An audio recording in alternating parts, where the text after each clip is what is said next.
ब्रह्मा जी का भागवत दर्शनम और भगवान के द्वारा उन्हें चतुश्लोक भागवत का उपदेश। श्री सुखदेव जी ने कहा, परीक्षित, जैसे सपन में देखे जाने वाले पदार्थों के साथ उसे देखने वाला कोई संबंध नहीं होता, वैसे ही देहादि से अतीत अनुभव स्वरूप आत्मा का माया के बिना दृश्य पदार्थों के साथ कोई संबंध नहीं हो सकता। विविध रूप वाली माया के कारण वह विविध रूप वाला प्रतीत होता है और जब उसके गुणों में रम जाता है तब जह मैं हूं, जह मेरा है, इस प्रकार मानने लगता है।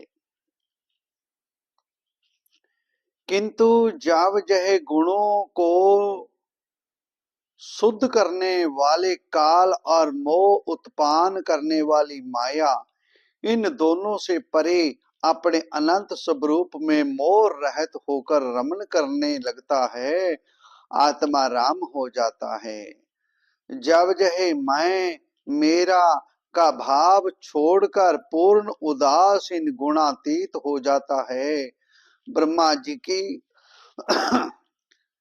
निष्कपट तपस्या से प्रसन्न होकर भगवान ने उन्हें अपने रूप का दर्शन कराया और आत्मा तत्व के ज्ञान के लिए उन्हें परम सत्य परमार्थ वस्तु का उपदेश किया।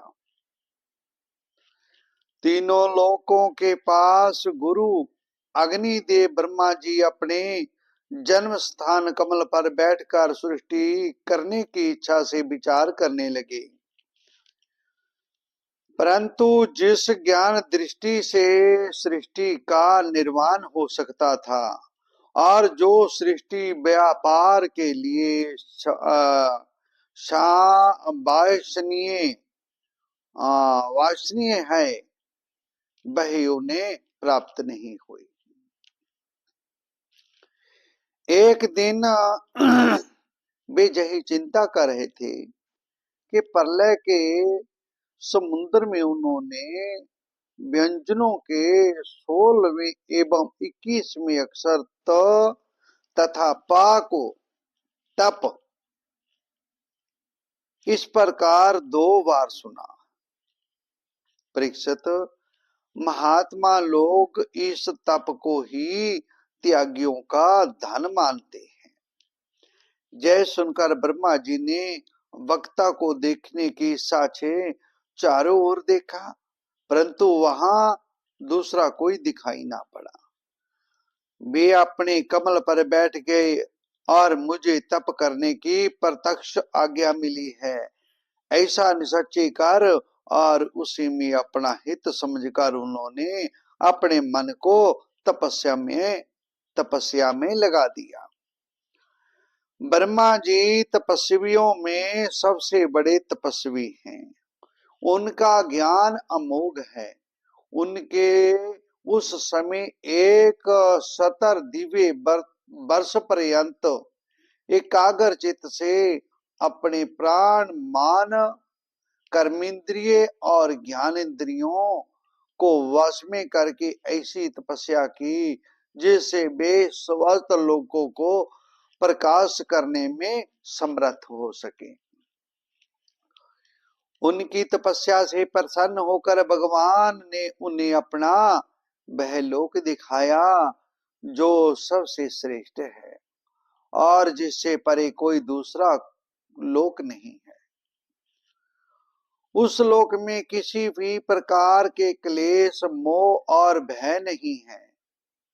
जिन्हें कभी एक बार भी उसके दर्शन का सौभाग्य प्राप्त हुआ है, वे देवता बार बार उसकी स्तुति करते रहते हैं। वहां रजोगुण, तमोगुण और इनसे मिला हुआ सत्वगुण भी नहीं है। वहां ना काल की दाल गलती है और ना माया ही कदम रख सकती है। फिर माया के वाल बच्चे तो जा ही कैसे सकते हैं। वहां भगवान के वे पार्षद निवास करते हैं जिनका पूजन देवता और दैत्य दोनों ही करते हैं।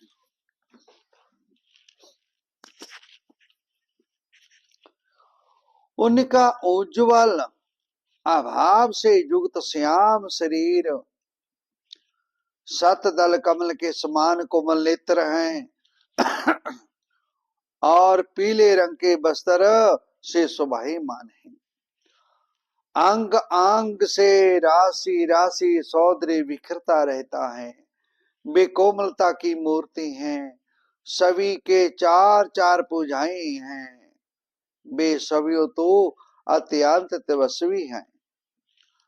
मणि जड़ित सुवर्ण के पर माप आभूषण भी धारण किए रहते हैं।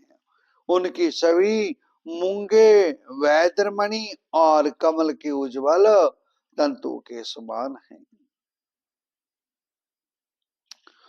उस वैकुंठ लोक में लक्ष्मी जी सुंदर रूप धारण करके अपनी विविध विभूतियों के द्वारा भगवान के चरण कमलों की अनेकों प्रकार से सेवा करती हैं। कभी कभी जब वे झूले पर बैठकर अपने प्रीतम भगवान की लीलाओं का गायन करने लगती है तब उनके सौंदर्य और सुरभि से उमंत होकर भौरे सभी उन लक्ष्मी जी का गुणगान करने लगते हैं। ब्रह्मा जी ने देखा कि उस दिव्य लोक में समस्त भक्तों के रक्षक लक्ष्मीपति जगपति एवं विश्वपति भगवान विराजमान हैं। सुनंद नंद परवल और अहरण आदि मुख्य मुख्य पार्षद गण उन प्रभु की सेवा कर रहे हैं। उनका मुख कमल प्रसाद मधुर मुस्कान से युक्त है। आंखों में लाल लाल डोरियां हैं। बड़ी मोहिक और मधुर चितवन है। ऐसा जान पड़ता है कि अभी अभी अपने प्रेम भक्तों को अपना सर्व सब दे देंगे।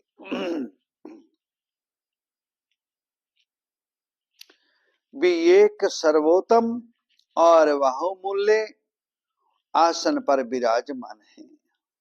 उस प्रकृति महतत्व अहंकार मान दासेंद्रिय शब्दादि पांच तमांत्राएं और पंचभूत जे 25 शक्तियां मूर्तिमान होकर उनके चारों ओर खड़ी हैं।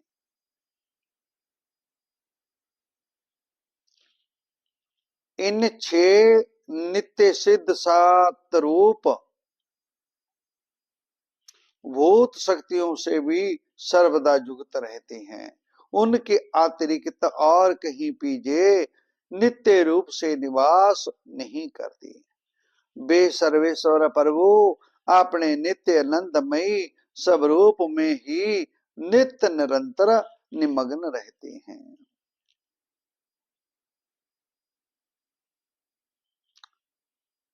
ब्रह्मा जी के प्यारे भगवान अपने प्रिय ब्रह्मा को प्रेम और दर्शन के आनंद में निमग्न शरणागत तथा प्रजा सृष्टि के लिए आदेश देने के योग देकर बहुत प्रसन्न हुए। उन्हें ब्रह्मा जी से हाथ मिलाकर तथा मंद मुस्कान से अलंकृत वाणी से कहा। भगवान जी ने कहा, ब्रह्मा जी तुम्हारे हृदय में तो समस्त वेदों का ज्ञान विद्यमान है। तुमने सृष्टि रचना की इच्छा से चिरकाल तक तपस्या करके मुझे भली बात संतुष्ट कर दिया है। मन में कपट रखकर योग साधन करने वाले मुझे कभी प्रसन्न नहीं कर सकते। तुम्हारा कल्याण हो। तुम्हारी जो अभिलाषा हो वही वर मुझसे मांग लो, क्योंकि मैं मुंह मांगी वस्तु देने में समर्थ हूं। ब्रह्मा जी जीव के समस्त कल्याणकारी साधनों का विश्राम है। पर्यवसान मेरे दर्शन में ही है। तुमने मुझे देखे बिना ही उस सुनने जल में मेरी वाणी सुनकर इतनी घोर तपस्या की है। इसी से मेरी इच्छा से तुम्हें मेरे लोक का दर्शन हुआ है। तुम उस समय सृष्टि रचना का कर्म करने में विकृतव मूड हो रहे थे। इसी से मैंने तुम्हें तपस्या करने की आज्ञा दी थी, क्योंकि निष्पाप तपस्या मेरा हृदय है और मैं सभी हूं तपस्या का आत्मा हूं। मैं तपस्या से ही इस संसार की सृष्टि करता हूं। तपस्या से ही इसका धारण पोषण करता हूं और फिर तपस्या से ही इसे अपने 3 लोक कर लेता हूं। तपस्या मेरी एक दुर्लभ शक्ति है। ब्रह्मा जी ने कहा, भगवान हे सर्वशक्तिमान, आप सब सत प्राणियों के अंतकरण में साक्षी रूप में विराजमान रहते हैं। आप अपने अप्राप्त हित ज्ञान से यह जानते हैं कि मैं क्या करना चाहता हूँ। हे नाथ, आप कृपा करके मुझ जाच की यह मांग पूरी कीजिए कि मैं रूप रहित आपके सगुण और निर्गुण दोनों ही रूपों को जान सकूं। आप माया के स्वामी हैं। आपका संकल्प कभी व्यर्थ नहीं होता। जैसे मकड़ी अपने मुंह से जाला निकाल कर उस से क्रीड़ा करती है, फिर उसे अपने में लीन कर लेती है, वैसे ही आप अपनी माया का आश्रय लेकर इस विविध शक्ति संपन्न जगत की उत्पत्ति, पालन और संहार करने के लिए अपने आप को ही अनेक रूप में बना देते हैं और क्रीड़ा करते हैं। इस प्रकार आप कैसे करते हैं, इस मर्म को मैं जान सकूं, ऐसा ज्ञान आप मुझे दीजिए। आप मुझ पर ऐसी कृपा कीजिए कि मैं सजग रहकर सावधानी से आपकी आज्ञा का पालन कर सकूं और सृष्टि की रचना करते समय भी कर्तापन आदि के अवमान से ना बंध जाऊं। हे प्रभु, आपने एक मित्र के समान हाथ पकड़कर मुझे अपना मित्र स्वीकार किया है। अति जब मैं आपकी इस सेवा सृष्टि रचना में लगूं और सावधानी से पूर्व सृष्टि के गुण कर्मानुसार जीवों का विभाजन करने लगूं, तब कहीं अपने को जन्म कर्म से स्वतंत्र मानकर परबल अभिमान ना कर बैठूं। भगवान ने कहा, अनुमयी प्रेमा भक्ति और साधनों से युक्त अत्यंत गोपनीय अपने स्वरूप का ज्ञान मैं तुम्हें कराता हूं। तुम उसे ग्रहण करो। मेरा जितना विस्तार है, मेरा जो लक्षण है, मेरे जितने और जैसे रूप हैं, गुण और लीलाएं हैं, मेरी कृपा से तुम उनका तत्व ठीक ठीक वैसा ही अनुभव करो। सृष्टि के पूर्व केवल मैं ही था। मेरे अतिरिक्त ना स्थूल था, ना सूक्ष्म और ना तो दोनों का कारण अज्ञान। जहां जय सृष्टि नहीं है, वहां मैं हूं और इस सृष्टि के रूप में जो कुछ प्रतीत हो रहा है, वह भी मैं हूं, और जो कुछ बच रहेगा वह मैं हूं। वास्तव में ना होने पर भी जो कुछ अनिवार्यनीय वस्तु मेरे अतिरिक्त मुझ परमात्मा में दो चंद्रमाओं की तरह मिथ्या ही प्रतीत हो रही है, अतः विद्यावान होने पर भी आकाश मंडल के नक्षत्रों में राहु की भांति जो मेरी प्रतीत नहीं होती, इसे मेरी माया समझना चाहिए।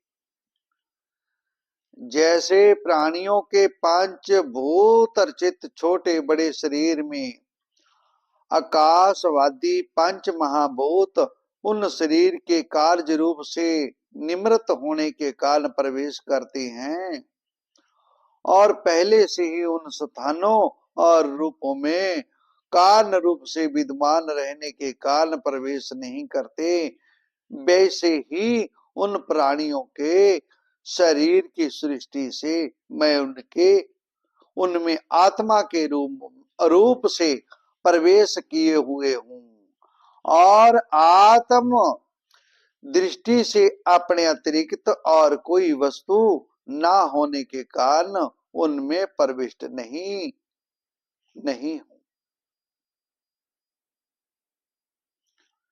जय ब्रह्म नहीं, जय ब्रह्मा नहीं, इस प्रकार निदेश पद्धति से और जय ब्रह्म है, जय ब्रह्म है सिद्ध होता है कि सर्वातीत एवं सर्व स्वरूप भगवान ही सर्वदा और सर्वत्र स्थिति है। यही वास्तविक तत्व है। जो आत्मा अथवा परमात्मा का तत्व जानना चाहते हैं, उन्हें केवल इतना ही जानने की आवश्यकता है। ब्रह्मा जी, तुम अविचल समाधि के द्वारा मेरे इस सिद्धांत में पूर्ण निष्ठा कर लो, इससे तुम्हें कल्प कल्प में विविध प्रकार की सृष्टि रचना करते रहने पर भी कभी मोह नहीं होगा।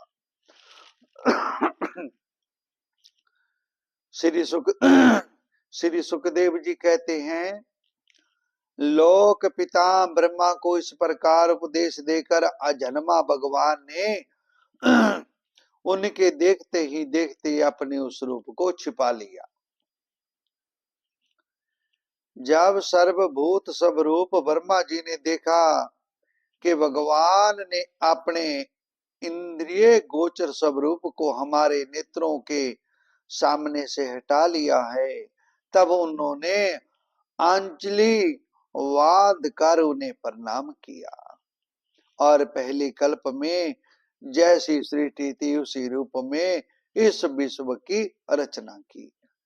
एक बार धर्मपति प्रजापति ब्रह्मा जी ने सारी जनता का कल्याण हो अपने स्वार्थ की पूर्ति के लिए विधि पूर्वक यम नियमों को धारण किया। उस समय उनके पुत्रों में सबसे अधिक प्रिय परम भक्त देव ऋषि नारद जी ने मायापति भगवान की माया का तत्व जानने की इच्छा से बड़े स्वयं विनय और सौम्यता से अनुगत होकर उनकी सेवा की और उन्होंने सेवा से ब्रह्मा को बहुत ही संतुष्ट कर लिया। परीक्षित, देव ऋषि नारद ने देखा कि मेरे लोक पिताजी मुझ पर प्रसन्न हैं, तब उन्होंने उनसे यही प्रश्न किया जो तुम मुझसे कर रहे हो। उनके प्रश्न से ब्रह्मा जी और भी प्रसन्न हुए। फिर उन्होंने यह 10 लक्षण वाला भागवत पुराण अपने पुत्र नारद को सुनाया, जिसका सभ्यों भगवान ने उन्हें उपदेश किया था। परीक्षित, जिस समय मेरे परम तेजस्वी पिता सरस्वती के तट पर बैठकर परमात्मा के ध्यान में मगन थे, उस समय देव ऋषि नारद जी ने वही भागवत उन्हें सुनाया। तुमने मुझसे जो जय प्रसन्न किया है, वह विराट पुरुष से इस जगत की उत्पत्ति कैसे हुई, तथा दूसरे भी जो बहुत से प्रश्न किए हैं, उन सब का उत्तर मैं उसी भागवत पुराण के रूप में देता हूं। ओम नमो भगवते वासुदेवाय। श्रीमद् भागवत महापुराण तृतीय स्कंद पहला अध्याय। उद्धव और विदर की भेंट। श्री सुखदेव जी ने कहा, परीक्षित, जो बात तुमने पूछी है वही पूर्व काल में अपने मुख समृद्धि से पूर्ण घर को छोड़कर वन में गए हुए विदर जी ने भगवान मैत्रेय जी से पूछी थी। जब सर्वेश्वर भगवान श्री कृष्ण पांडवों के दूत बनकर गए थे, तब वे दुर्योधन के महलों को छोड़कर उसी विदर जी के घर में उसे अपना ही समझकर बिना बुलाए चले गए थे। राजा परीक्षित ने पूछा, प्रभु जय तो बतलाइए कि भगवान मैत्रेय के साथ विदर जी का समागम कहाँ और किस समय हुआ। पवित्र आत्मा विदर ने महात्मा मैत्रेय जी से कोई असाधारण प्रश्न नहीं किया होगा, क्योंकि उसे तो मैत्रेय जी जैसे साधु श्रोमणी अभिनंदन पूर्वक उत्तर देकर महिमावित किया था। सूत जी कहते हैं, सर्वज्ञ सुखदेव जी ने राजा परीक्षित के इस प्रकार पूछने पर अति प्रसन्न होकर कहा, सुनो परीक्षित, यह उन दिनों की बात है जब अंधे राजा धृतराष्ट्र ने अन्याय पूर्वक अपने दुष्ट पुत्रों का पालन पोषण करते हुए अपने छोटे भाई पांडु के अनाथ बालकों को लक्षा भवन में बेच कर आग लगवा दी। जब उनकी पुत्र वधु और महाराज युधिष्ठिर की पटरानी द्रौपदी के केस दुशासन ने भरी सभा में खींचे, उस समय द्रौपदी की आंखों से आंसुओं की धारा बह चली और उस प्रवाह से उनके उसके लक्षण सतल पर लगा हुआ केसर भी बह चला। किंतु धृतराष्ट्र ने अपने पुत्र को उस कुकर्म से नहीं रोका। दुर्योधन ने सत्यनारायण और भोले वाले युधिष्ठिर का राज जुए में अन्याय से जीत लिया और उन्हें वन में निकाल दिया।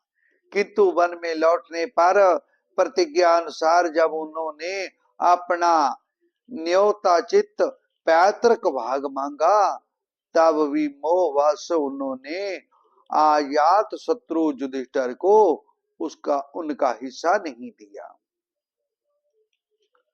महाराज युधिष्ठिर के भेजने पर जब जगतगुरु भगवान श्री कृष्ण ने कौरवों की सभा में हितवरे वचन कहे, जो भीष्मादि सज्जनों को अमृत से लगे, पर करूर राजन उनके कथन को कुछ भी आदर नहीं किया। देते कैसे, उनके तो सारे पुण्य नष्ट हो चुके थे। फिर जब सलाह के लिए विदर जी को बुलाया गया, तब मंत्रियों में श्रेष्ठ विदर जी ने राजभवन में जाकर बड़े भाई धृतराष्ट्र के पूछने पर उन्हें वह सम्मति दी। जिसे नीत शास्त्र के जानने वाले पुरुष विदर नीत कहते हैं। उन्होंने कहा, महाराज आप अजात शत्रु महात्मा युधिष्ठिर को उनका हिस्सा दे दीजिए। वे आपके ना सहने जोग अपराध को भी सह रहे हैं। भीम रूप काले नाग से तो आप भी बहुत डरते हैं। देखिए वह अपने छोटे भाइयों के साथ बदला लेने के लिए बड़े क्रोध से फुकारे मार रहा है। आपको पता नहीं भगवान कृष्ण ने पांडवों को अपना लिया है। वे यदुवीरों के अपराध देव इस समय अपनी राजधानी द्वारकापुरी में विराजमान है। उन्होंने पृथ्वी के सभी बड़े बड़े राजाओं को अपने अधीन कर लिया है तथा ब्राह्मण और देवता भी उन्हीं के पक्ष में हैं, जिसे आप पुत्र मानकर पाल रहे हैं तथा जिनकी हाँ में हाँ मिलाते जा रहे हैं। उस दुर्योधन के रूप में तो मूर्तिमान दोष ही आपके घर में घुसा बैठा है। जय तो साक्षात भगवान श्री कृष्ण से द्वेष करने वाला है। इसी के कारण आप भगवान श्री कृष्ण से विमुख होकर श्रीहीन हो गए हो, ज्ञानहीन हो गए हो। अतएव जब आप अपने कुल की कुशल चाहते हैं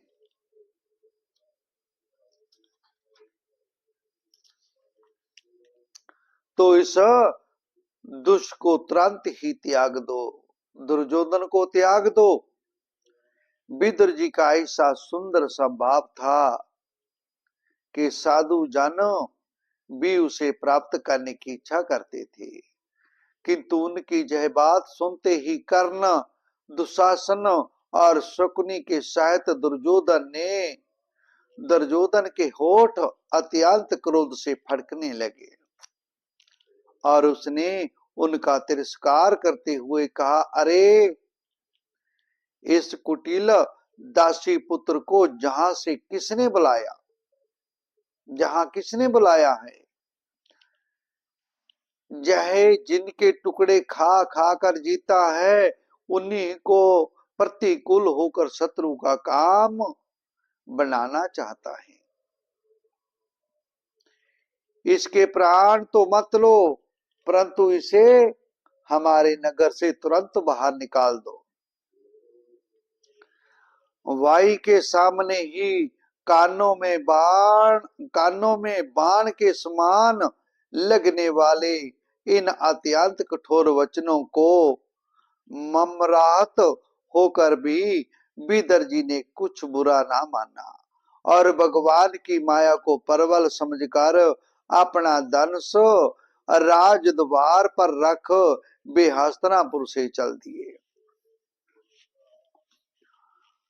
कौरवों को विदर जैसे महात्मा बड़े पुण्य से प्राप्त हुए थे। वे हस्तिनापुर से चलकर पुण्य करने की इच्छा से भूमंडल में तीर्थपाद भगवान के क्षेत्र में विचरने लगे, जहां श्री हरि, ब्रह्मा, रुद्र, अनंत आदि अनेक मूर्तियों के रूप में विराजमान है।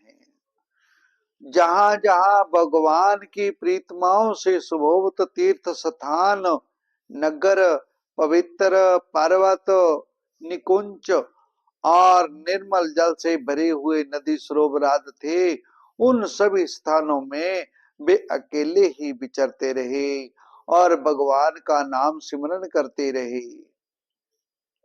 वे अद्भुत वेश में पृथ्वी पर विचरते थे, जिससे आत्मी जन उन्हें पहचान ना सके।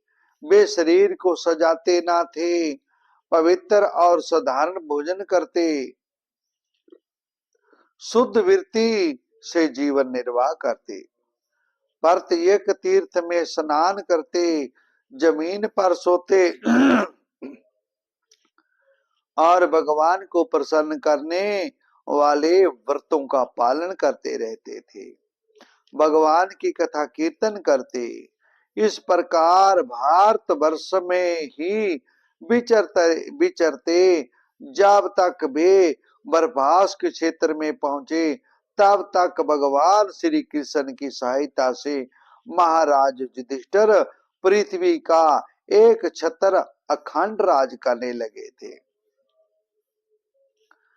वहां उन्होंने अपने कौरव बंधुओं के विनाश का समाचार सुना, जो आपस की कले के कारण परस्पर लड़ भिड़ कर उसी प्रकार नष्ट हो गए थे, जैसे अपने ही रगड़ से उत्पन्न हुई आग से बांसों का सारा जंगल जलकर खाक हो जाता है। जय सुनकर वे शोक करते हुए चुपचाप सरस्वती के तीर पर आए। वहां उन्होंने चित्त उपासना मनु पृथु अग्नि आशित अवाजु सुदास गौ गोहे और श्राद्ध देव के नामों से प्रसिद्ध 11 तीर्थों का सेवन किया। इनके सिवा पृथ्वी में ब्राह्मण और देवताओं के स्थापित किए हुए जो भगवान विष्णु के और भी अनेकों मंदिर थे, जिनके शिखरों पर भगवान के वरदान अयुद्ध चक्र से चिन्ह थे और जिनके दर्शन मात्र से कृष्ण का सिमरन हुआ था, उनका भी सेवन किया। वहां से चलकर वे धान धाने पूर्ण सौराष्ट्र सौवीर मत्स्य और कुरुंजल आदि देशों से होते हुए जब दिनों में जमुना तट पर पहुंचे, तब वहां उन्होंने परम भागवत उद्धव जी का दर्शन किया। वे भगवान श्री कृष्ण के प्रख्यात सेवक और अत्यंत शांत स्वभाव थे। वे पहले ब्रह्मा जी के शिष्य रह चुके थे। विदर जी ने उन्हें देखकर प्रेम से आलिंगन किया और उनसे अपने आराध्य भगवान श्री कृष्ण और उनके आश्रित अपने सब जनों का कुशल समाचार पूछा। विदर जी कहने लगे, उद्धव जी, पुराण पुरुष बलराम जी और श्री कृष्ण जी ने अपने ही नाभि कवल से उत्पन्न हुए ब्रह्मा जी की प्रार्थना से इस जगत में अवतार लिया है। वे पृथ्वी का भार उतार कर सबको आनंद देते हुए अब श्री वासुदेव जी के घर कुशल से रह रहे हैं। फिर बार हम करवंशियों के परम सुहृद और पूजे वासुदेव जी, जो पिता के समान उत्तरा पूर्वक अपनी कुंती आदि बहनों को उनके स्वामियों का संतोष कराते हुए उनकी सभी मनचाही वस्तुएं देते आए हैं, आनंद पूर्वक हैं। प्यारे उद्धव जी, यादवों के सेनापति वीरवार प्रद्युम्न तो प्रसन्न हैं। जे पहले पार्वती सातवक वृक्षण भोज आद दशा हर्षवंशी यादवों के अधिपति महाराज उग्रसेन तो सुख से है ना, जिन्होंने राज पाने की आशा का सर्वथा परित्याग कर दिया था, किंतु कमल नयन भगवान श्री कृष्ण ने जिन्हें फिर से राज सिंहासन पर बिठाया। अपने पिता श्री कृष्ण के समान समस्त रथियों में आगरगण श्री कृष्ण तने शाम कुशल से है ना। अनेकों व्रत करके जामवंती ने उन्हें जन्म दिया था, जिन्होंने अर्जुन से रहस्य युक्त धनुर्विद्या की शिक्षा पाई। वे सात्विकी तो कुशल पूर्वक हैं। वे भगवान श्री कृष्ण की सेवा से अन्याय से ही भगवान भक्त जनों की उन महान स्थिति पर पहुंच गए हैं जो बड़े बड़े जोगियों को भी दुर्लभ है। भगवान के शरणागत निर्मल भक्त बुद्धिमान अक्रूर जी भी प्रसन्न है ना, जो श्री कृष्ण के चरण चिन्हों से अंकित वज्र के मार्ग की राज में प्रेम से अधीर होकर लौटने लगे थे। भोजवंशी देवकी की पुत्री देवकी जी अच्छी तरह है ना।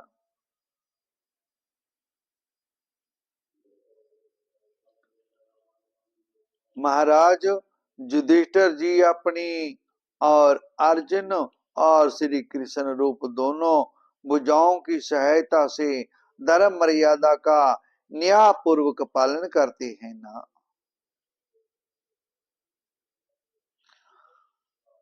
पालक जिस प्रकार नेत्रों की रक्षा करते हैं, उसी प्रकार कुंती के पुत्र युधिष्ठिर आदि जिनकी सर्वदा संभाल रखते हैं, और कुंती ने ही जिनका पालन पोषण किया है, वे माद्री के या याजे पुत्र नकुल सहदेव कुशल से तो है ना।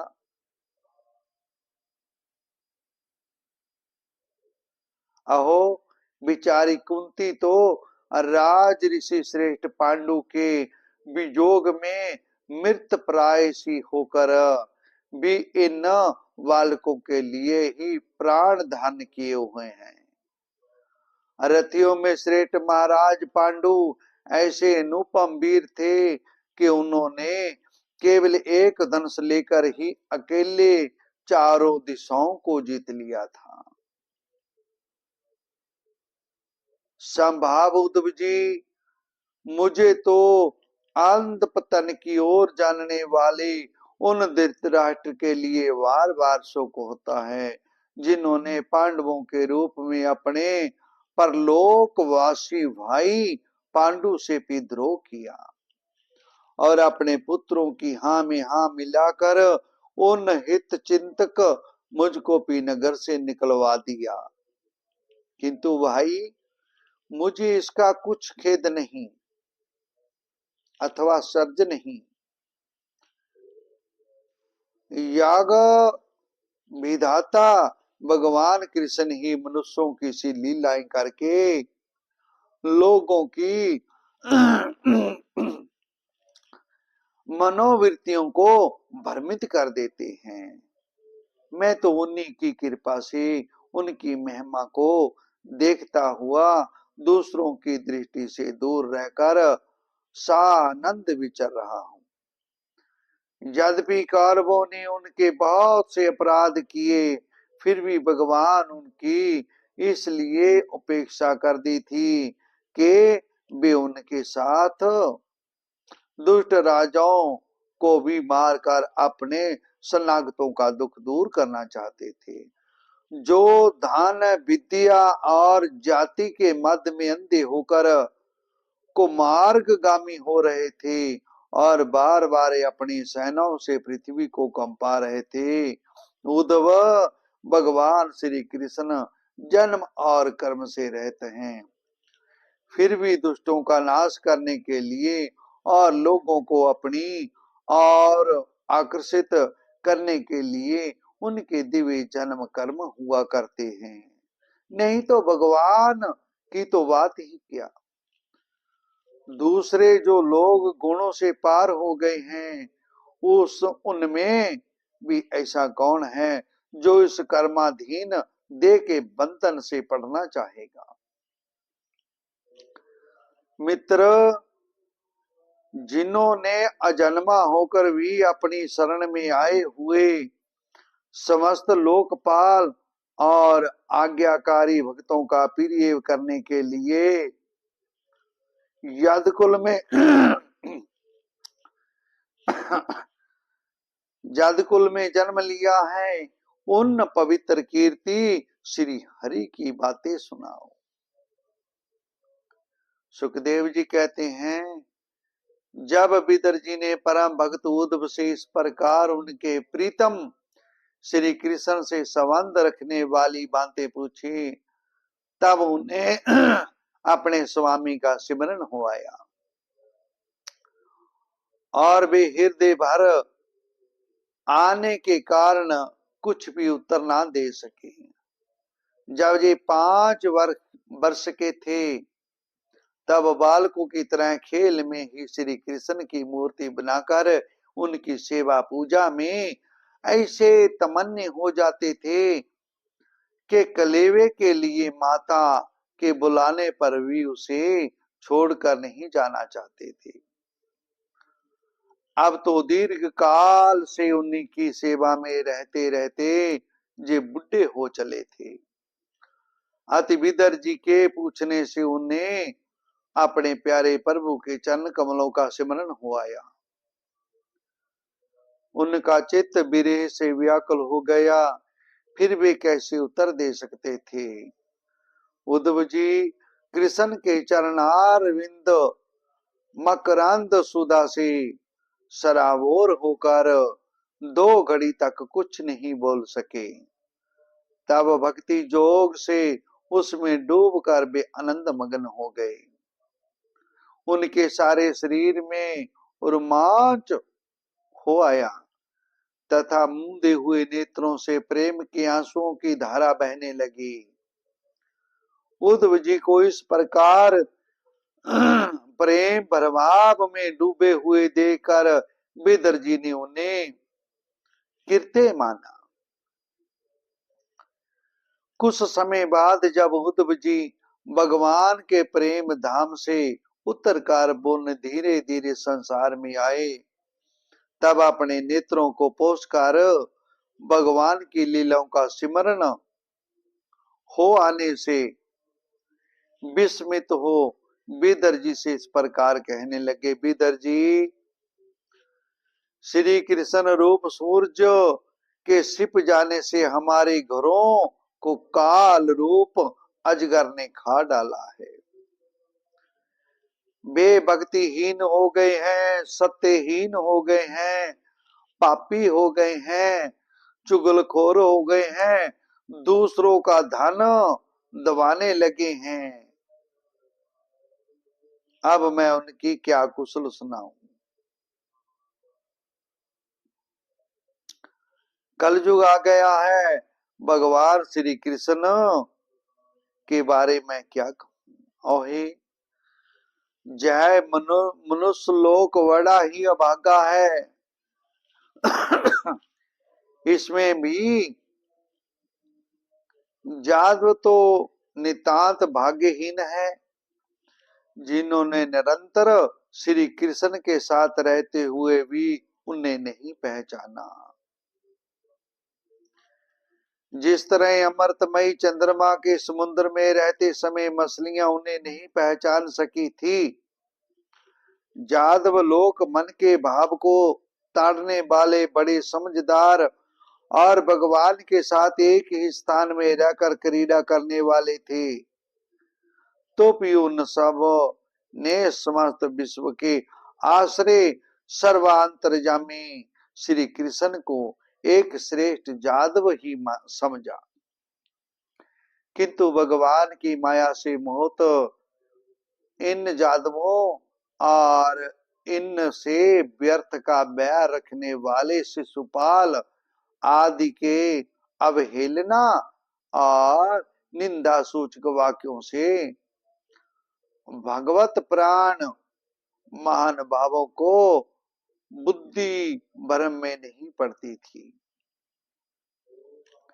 जिन्होंने कभी तप नहीं किया, उन लोगों को तो भी इतने दिनों तक दर्शन देकर अब उनके दर्शन लालसा को तृप्त किए बिना ही वे भगवान श्री कृष्ण अपने त्रिभुवन सोन श्री विग्रह को छिपाकर अंतर ध्यान हो गए हैं।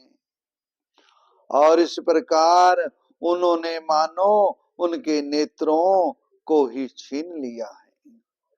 भगवान ने अपनी जोग माया का प्रभाव दिखाने के लिए मानव लीलाओं के जोग जो दिव्य श्री विग्रह प्रकट किया था, वह इतना सुंदर था कि उसे देखकर सारा जगत तो मोहित ही हो जाता था।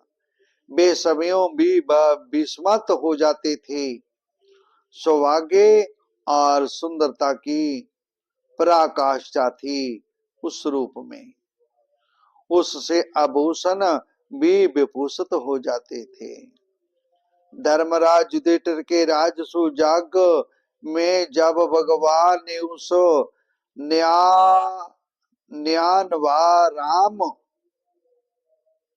रूप पर लोगों की सृष्टि पड़ी थी, तब त्रिलोकी ने यही माना था कि मानव सृष्टि की रचना में विधाता की जितनी चतुराई है वे इसी रूप में पूरी हो गई है।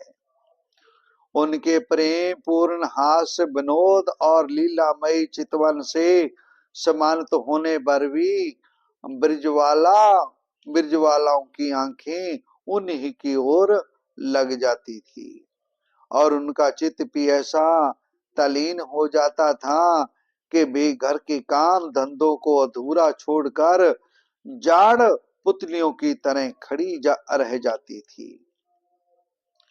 चराचर जगत और प्रकृति के स्वामी भगवान ने जब अपने शांत रूप महात्माओं को अपने ही घोर रूप अस्त्रों से सताए जाते देखा, तब वे करुणा भाव से द्रवित हो गए और अजन्मा होने पर भी अपने अंश बलराम जी के साथ काष्ठ में अग्नि के समान प्रकट हुए। अजन्मा होकर भी वासुदेव के वहां जन्म लेने की लीला करना, सबको अभय देने वाले होने पर भी मानो कंस के भय से ब्रिज में जाकर छिपे रहना और अंतर पराक्रमी होने पर भी काल यमन के सामने मथुरापुरी को छोड़कर भाग जाना, भगवान की ये लीलाएं याद आकर मुझे बेचैन कर डालती है।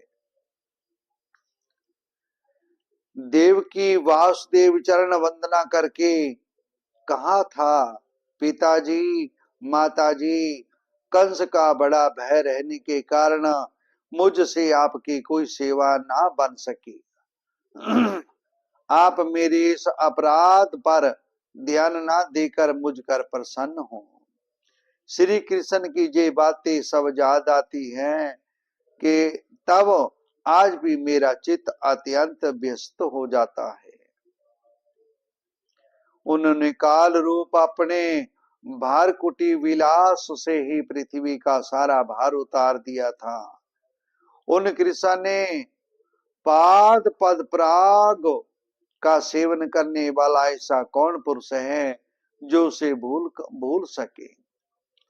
आप लोगों ने राजसु यज्ञ में प्रत्यक्ष ही देखा था कि श्री कृष्ण देव से द्वेष करने वाले शिशुपाल को वह सिद्ध मिल गई जिसकी बड़े बड़े जोगी भली भांत जोग साधना करके सप्रहा करते रहते हैं। उनका विरह भला कौन सह सकता है।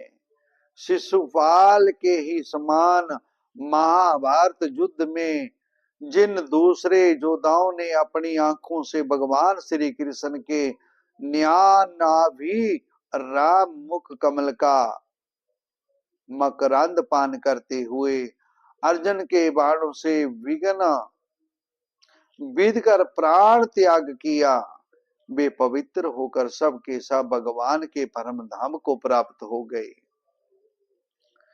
सवयों भगवान श्री कृष्ण तीनों लोगों के अधीश्वर हैं, उनके समान कोई नहीं है, उन से बढ़कर तो कौन होगा।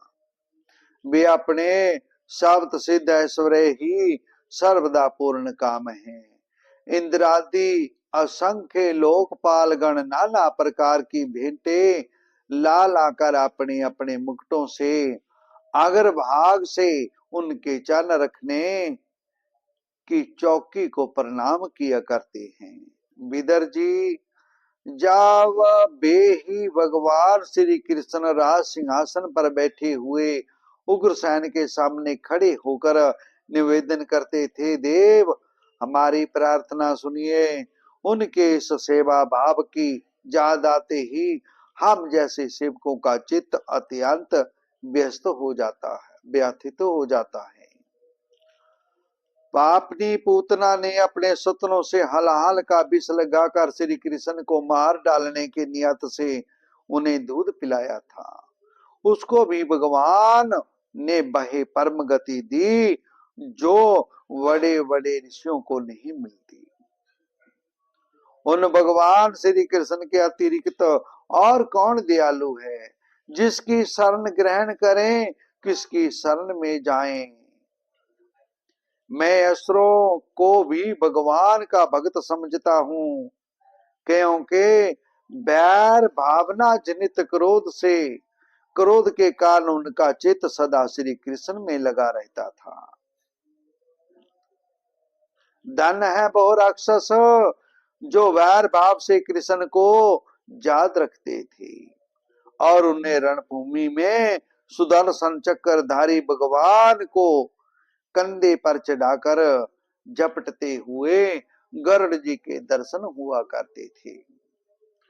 भगवान जी की प्रार्थना से पृथ्वी का भार उतार कर उसे सुखी करने के लिए कंस के कारागार में वासुदेव देवकी के जहां भगवान ने अवतार लिया था, उस समय कंस के डर से पिता वासुदेव जी ने उसे नंद बाबा के ब्रिज में पहुंचा दिया था।